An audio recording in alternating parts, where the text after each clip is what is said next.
So we've got to take a different approach. You put more money in the pockets of regular working people, and they have a habit of spending it. They don't stash it in tax havens in Bermuda or the Cayman Islands. They don't just pad their net worth with it. They don't take it out of circulation. They spend it. And when they spend it, somebody's got to sell what they want to buy, and that stimulates the economy.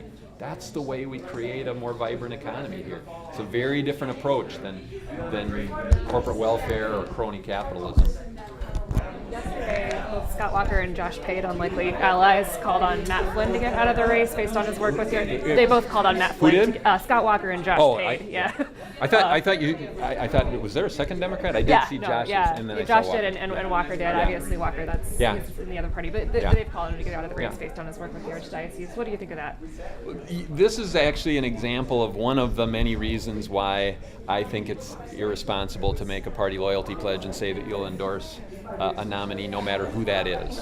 The more that comes out about Matt's work for the Archdiocese, the worse it looks.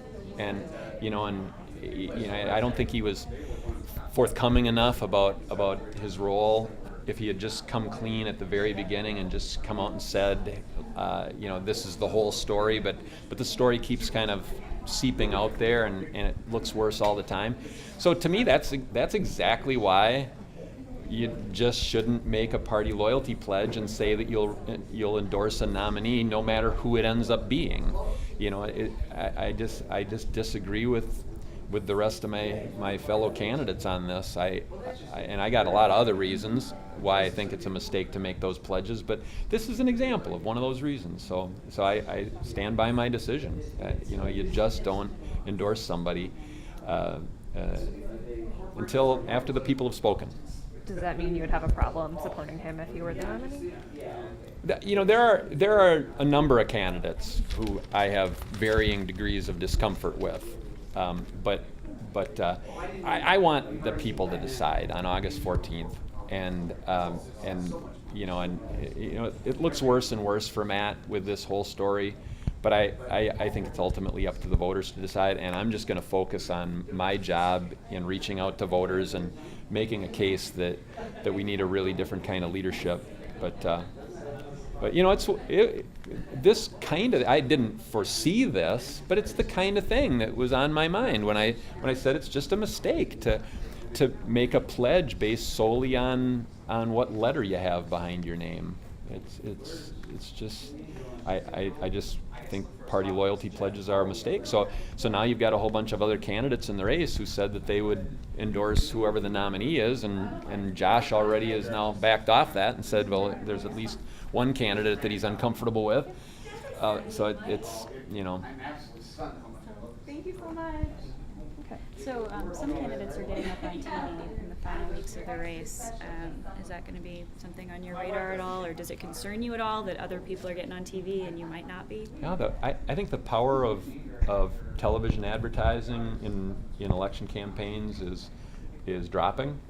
I think people have this traditional playbook that they think has to be followed. And you look at that New York City Democratic primary. You have a candidate outspent 10-1 who was hopelessly behind in the polls, and then she ends up winning by 15 percentage points. And so all that money couldn't save that House Democratic leader. And we're seeing that all around the country. It's happening more and more. I just think television advertising is losing its power. One of the reasons is that people are so sick and tired of TV ads. But they also have so many ways to avoid television advertising now, especially young people. Hulu and Netflix and YouTube and hell, DVRs, where people can just record programming and then fast forward through all the ads. And then when you think about who actually shows up to vote on August 14th, TV ads reach a huge number of people who will not vote in the August 14th primary election. So there's a tremendous amount of money wasted that way. So it would have worried me more 5 or 10 years ago than it does now, because I think television advertising is rapidly losing its power. So we just took a different approach, and I have to say that the commitment to run the kind of campaign we're running has everything to do with the fact that I am uncomfortable with taking what I consider to be legal bribes. And so that means that we've got to get people out there talking to their neighbors and going out there to public events in their communities and reaching people that way. And I just think it's a much more trustworthy source of information when a voter is talking to a neighbor than when they're seeing some raunchy TV ad that turns their stomachs.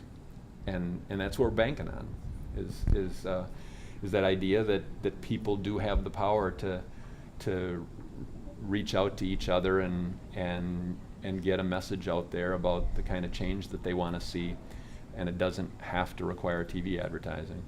Bernie Sanders, I don't think televised at all leading up to the Wisconsin primary, and yet he won 71 out of 72 counties in this state in the Wisconsin presidential primary. So there was an awful lot of heavy television advertising being done, and it wasn't being done by the eventual winner, who won 71 out of 72 counties. So I just, I think there needs to be a different model used to reach voters, and we're committed to trying to do that.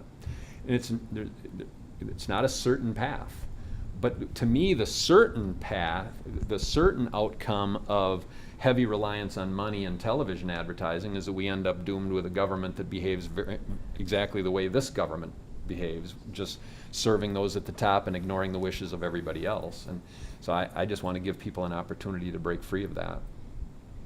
Awesome. Well, thank you. Yeah, thanks. That's Yeah. what we need.